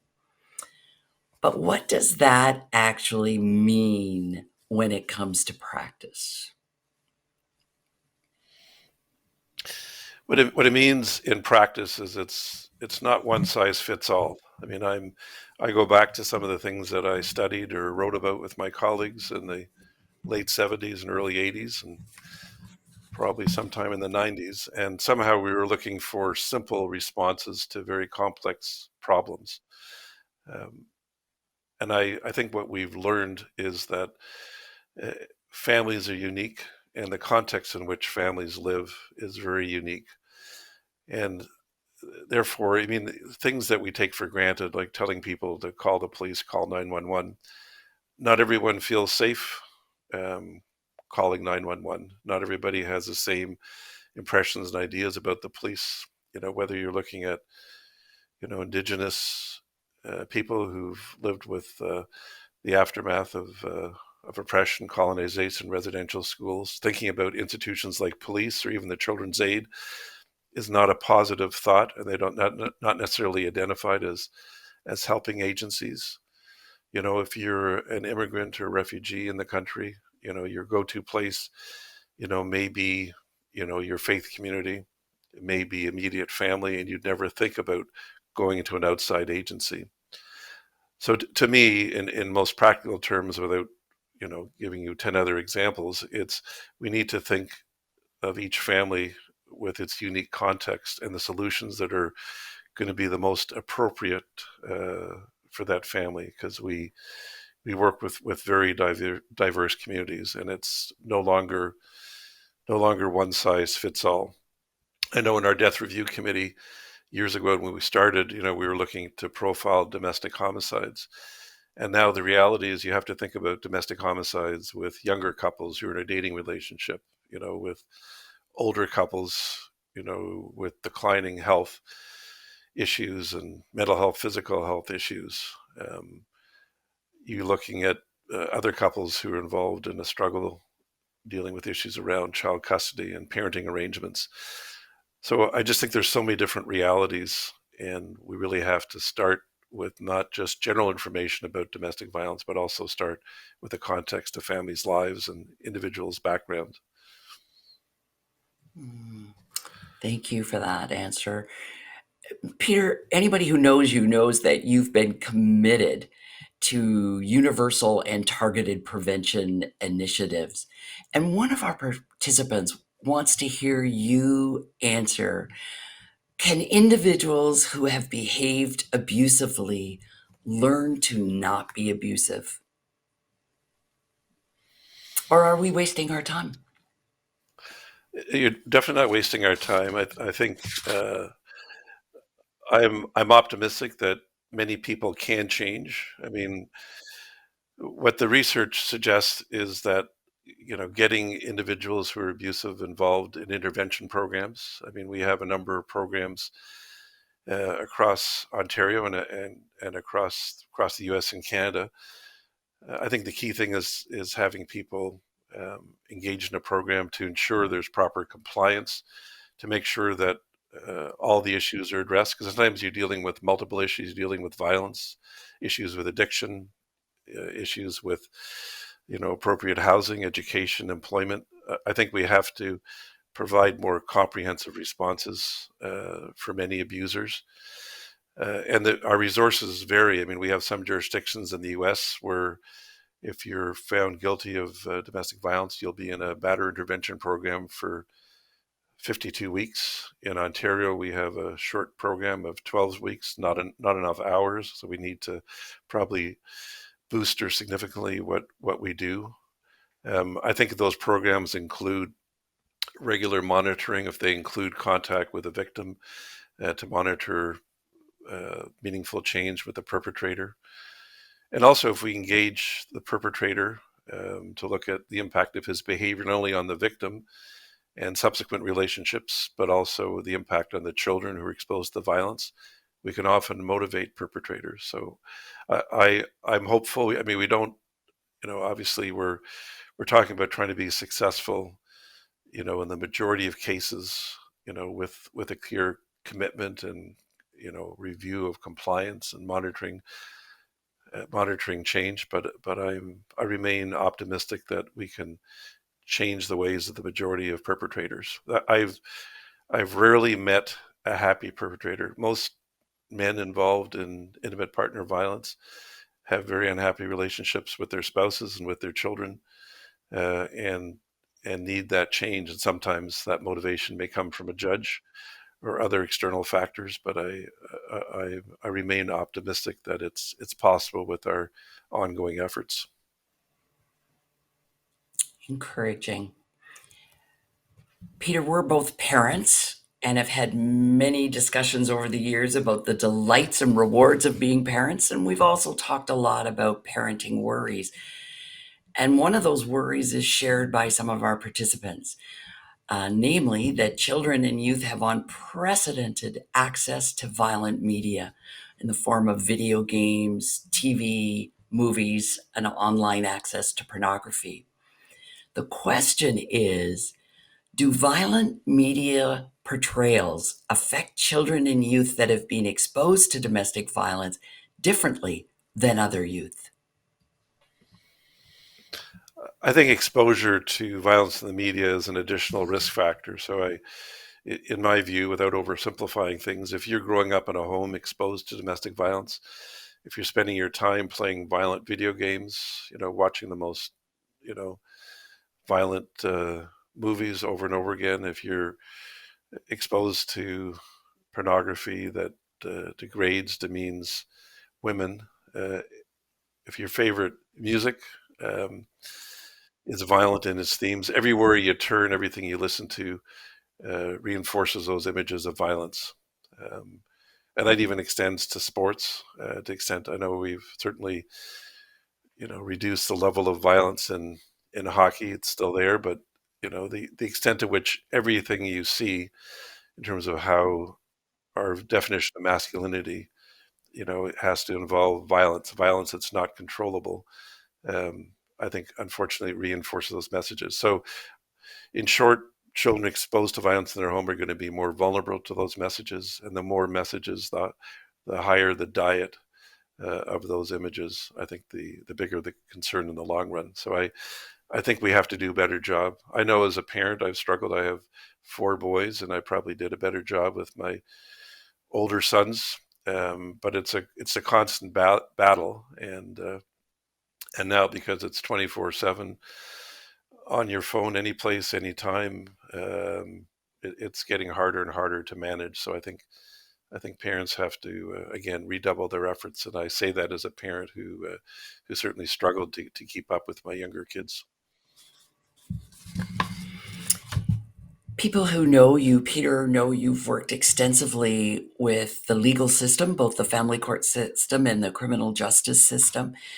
And one of our participants wants to know what type of work is being done with the legal system in addressing abuse with custody and access matters. As I indicated earlier in my presentations, I think that the change in the Divorce Act to recognize a much broader definition of family violence and include coercive control has led to extensive education programs across Canada I know, for example, in Ontario, the Law Society of Ontario just had a number of comprehensive programs. There's a 2-day program in mid-November. I know the National Judicial Institute that's involved in trying to, facilitate judicial education programs, is certainly enhancing its efforts and providing a number of programs. So I think the law is changing, but it's going to take some time to get all the professionals involved in the system: judges, lawyers, child custody, evaluators. So I do think there is significant movement. I certainly have seen the interest now, more than ever before. So I'm encouraged by that. But there's a long way to go. You can change the law, but you can't change people overnight. So I think we're looking at a long-term commitment for all these programs to pay off.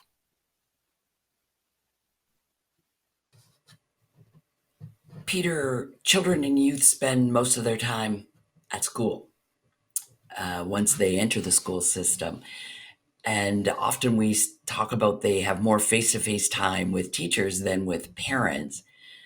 And participants are interested in hearing more about what role can schools play when it comes to children exposed to domestic violence and the promotion of healthy relationships. I think that's a great question. I think in my role as a school trustee and still today, certainly promoting universal prevention is critical. So I think that every student from kindergarten through to the end of high school, or junior kindergarten to the end of high school, needs exposure to issues around healthy relationships, alternatives to violence. I think it's critical, and there are many excellent programs that are available. I think it's part of core curriculum, no matter what province or state you live in. If you look closely at expectations for the public education system, it certainly includes the basics of healthy child development and student development. I know when we get to high school, I think I mentioned the fourth R. I think we need to build in curriculum that fits into the provincial expectations, that make sure that every student gets this information.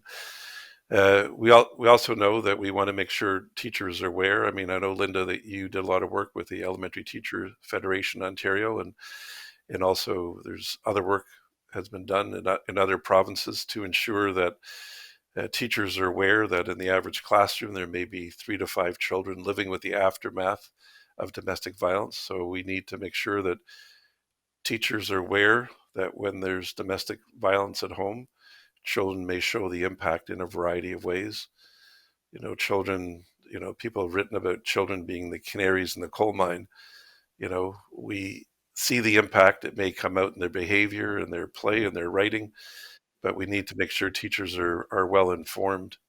And I want to be clear, to the extent there's teachers watching today's presentation, I'm not suggesting we try to burn out more teachers or overwhelm, dedicated, busy teachers. But I think the message is this issue is already in the classroom. The aftermath of domestic violence is already a challenge in the classroom. And I think it's critical that in lightening teachers' load, that somehow we address this both as part of the curriculum, but also part of early identification and referral to appropriate resources, either in the school system or in the community. So I certainly consider that part of an educator's role. Peter, a related question is really about the best way to engage men and boys in primary prevention of domestic violence and violence against women more broadly. We need to have more frank conversations with boys and men. I mean, the reality, boys and men get very defensive about this topic because they think you're saying bad things about boys and men. And the reality is that it's really talking about healthy relationships. Most men who are feminists suddenly become that way when they have daughters and they realize gender-based violence that exists and the things they have to be concerned about, where their daughter goes at night, whether there's lighting in the parking lot, whether she's safe. There's so many factors that suddenly men wake up and experience later on as parents. We need to have these discussions early on and break down the defensiveness. We also need to encourage role models, male teachers, coaches.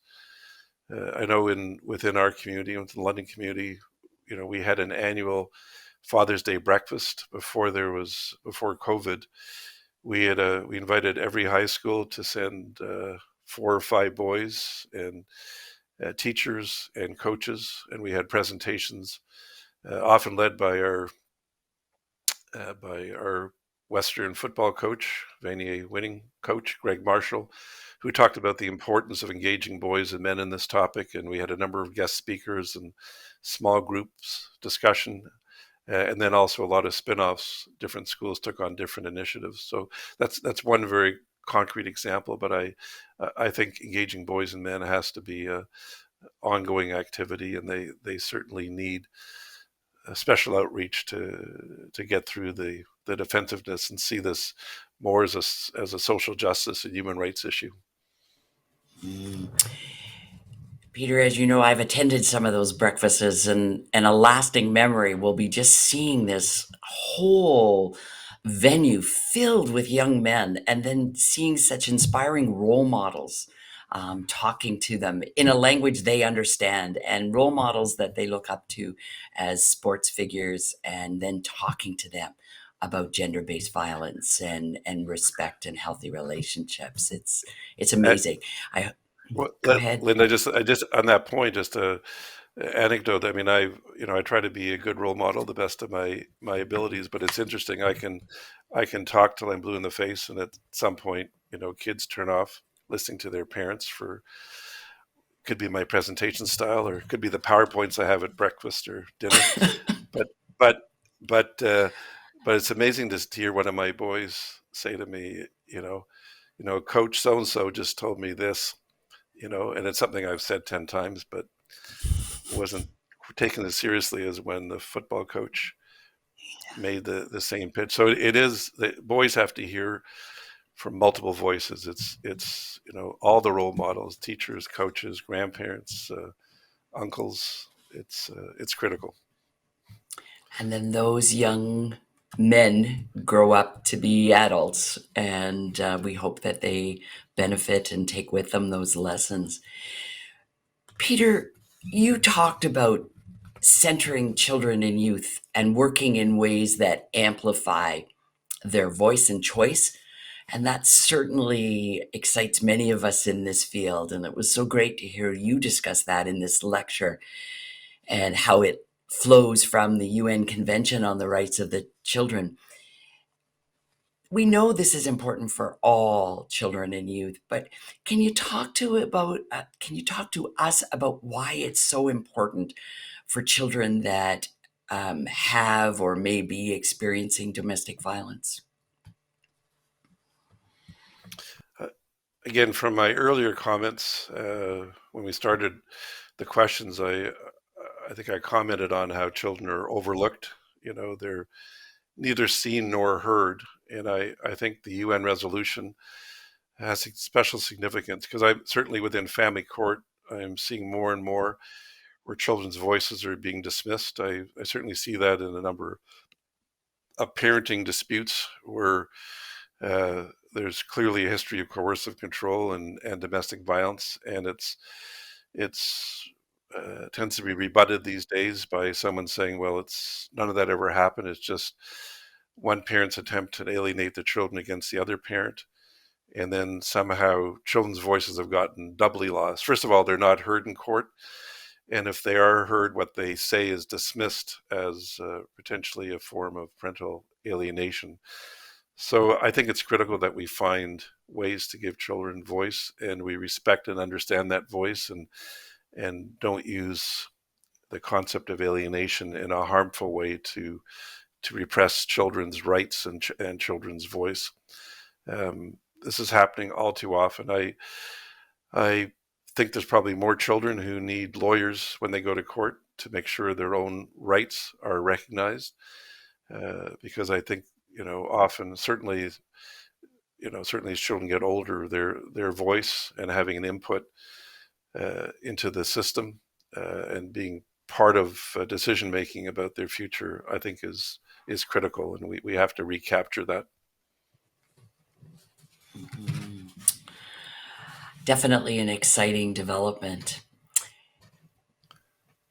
Peter, we're running out of time here, and I'd like to bring our question and answer period to a close with this question for you. From my perspective, when I think about your enduring and amazing career, and the fact that even in semi-retirement, you have the energy for court-related clinical work pertaining to DV, and you're providing continued leadership in terms of knowledge mobilization and research projects, then what I want to know is, how do you cope with the heavy emotional burden of bearing witness to the pain and suffering of children and women harmed by partners who've behaved abusively? And what it inspires you to continue the work? You could just go and put your feet up on a beach right now, and not that there would be anything wrong if you decide to do that. But what keeps you going? What gives you hope? Well, first of all, I should say, Linda, having colleagues like you helps. Working in such a supportive center, and also having conversation over many years about vicarious trauma and how the work affects us. So I feel I'm never alone in this work, and I think that's critical.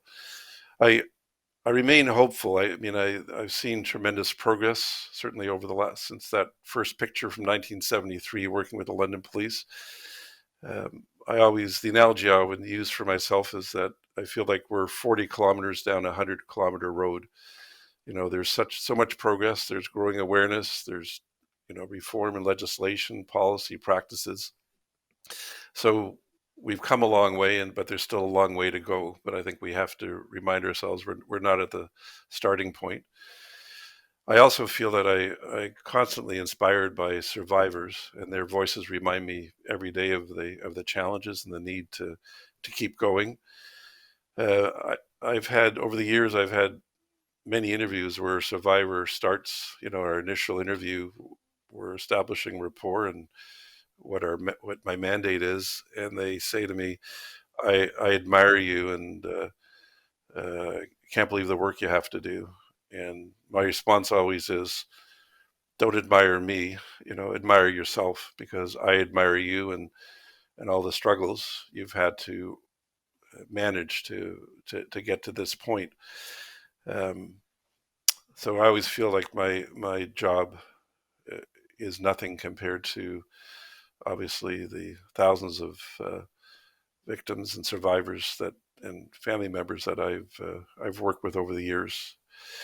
I also think that at the extreme, when I think back of my work over the last 20 years with the Domestic Violence Death Review Committee, I keep reminding myself that I'm like an airplane crash investigator, that I'm looking for a black box after the crash, and I can't bring back the passengers, but I'll be damn sure that if there's problems with the aircraft, if there's pilot error or unique weather conditions or problems with air traffic control, everybody will know about it, so we can look at remedies in all those areas, for the next flight. And that's always been my mindset.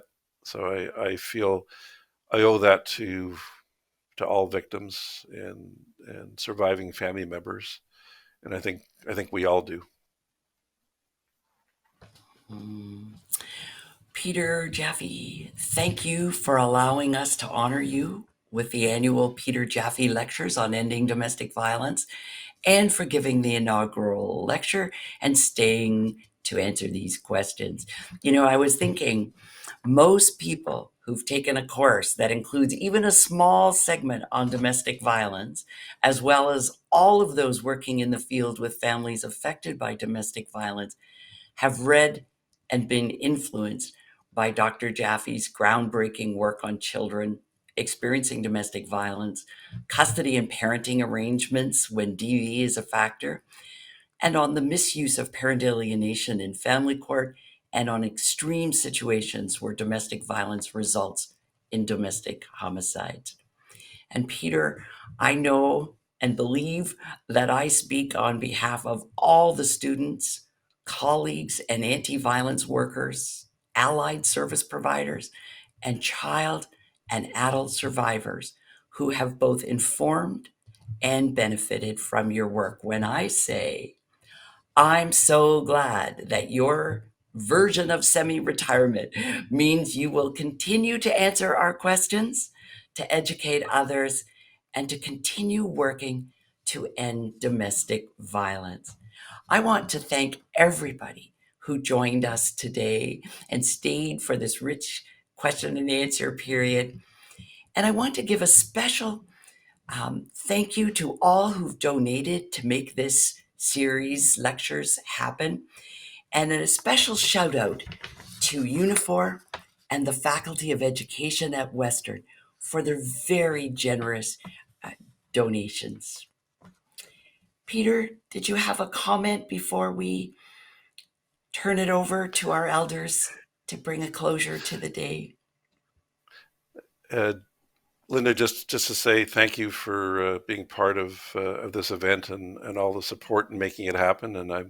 And I'm very honored and very touched by today. Thank you. Thank you, Peter.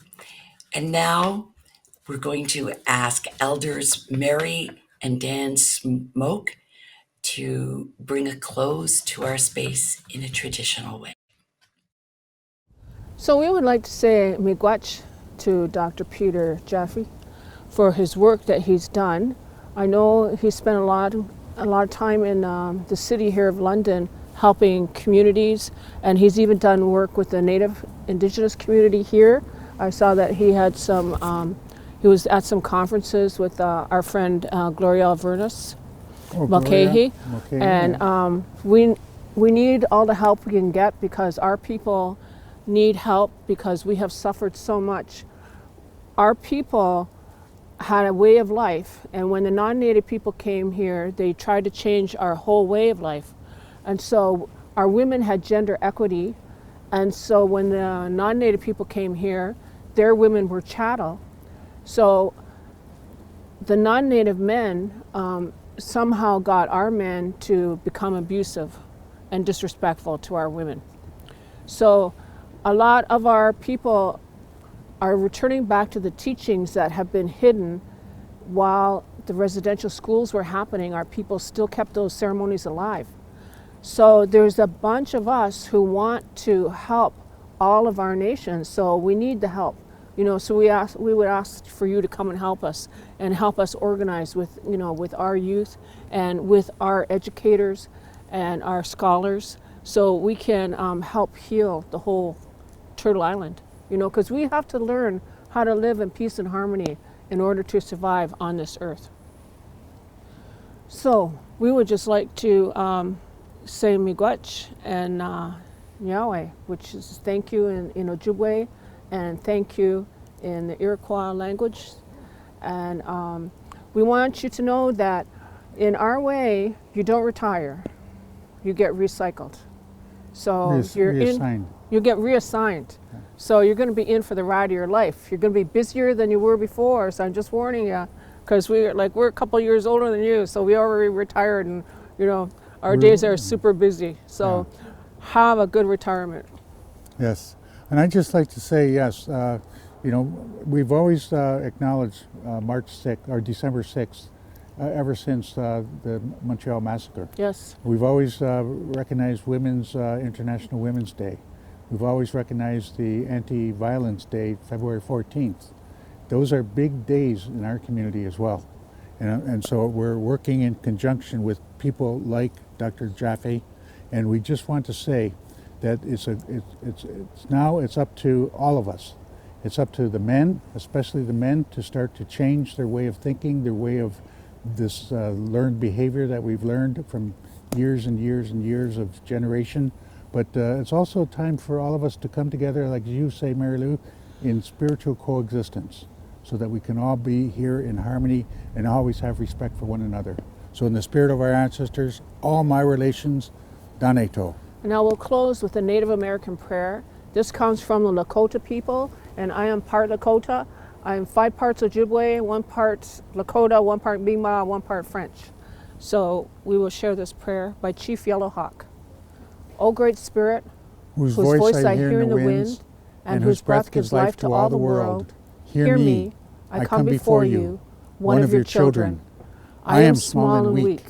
I need your strength and wisdom. Let me walk in beauty, and make my eyes ever behold the red and purple sunset. Make my hands respect the things you have made, my ears sharp to hear your voice. Make me wise so that I may know the things you have taught my people, the lessons you have hidden in every leaf and rock. I seek strength not to be superior to my brothers and sisters, but to be able to fight my greatest enemy, myself. Make me ever ready to come to you with clean hands and straight eyes, so that when life fades as a fading sunset, my spirit may come to you without shame. Mitakiwasa. All my relations, Daneto. Hi hi. Aho, miigwech.